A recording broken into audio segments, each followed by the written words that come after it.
drive around, choose their woman, and then these, as you call them, they're being called drive-in sex boxes. They're a bit like garages in a row. Old lady can't shut the door.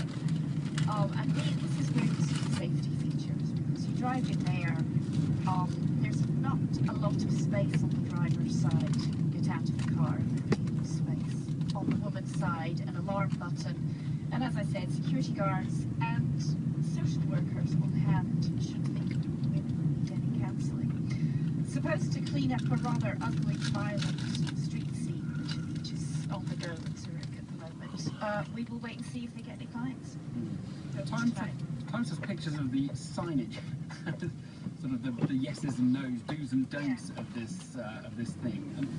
But basically, you're remaining in the car, right, during. Yeah. I mean, there's not a lot of romance involved. Let's put it like that. Yeah. You can move into the back seat. And you drive around to select, from the car, select one of the women and then drive through places. Is it popular in Zurich? I mean, is the scheme well supported, or are people outraged by this kind of organising this indiscriminate way? There's been a very big controversy in Zurich about the street sex trade scene, which is right in the centre of town.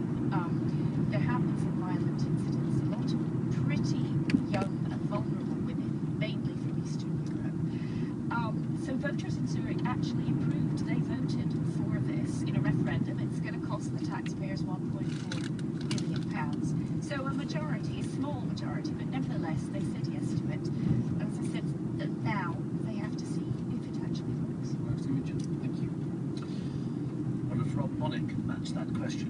Is it popular in Zurich? Anyway, it's 8:30. Rob is here with all the sport. I'm not sure the cricket is especially but anyway, what's to be done? I wonder about the bad light regulations that brought play to an end yesterday in the fifth investing test at the Oval.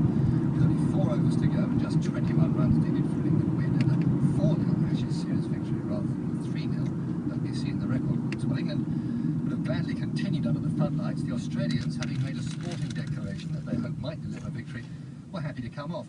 Afterwards, neither captain was prepared to criticise the regulations, but the England and Wales chairman, Giles Clarke, wasn't so restrained. Totally unsatisfactory. It's been a magnificent match, and I'm afraid to say the rules are clearly completely unacceptable.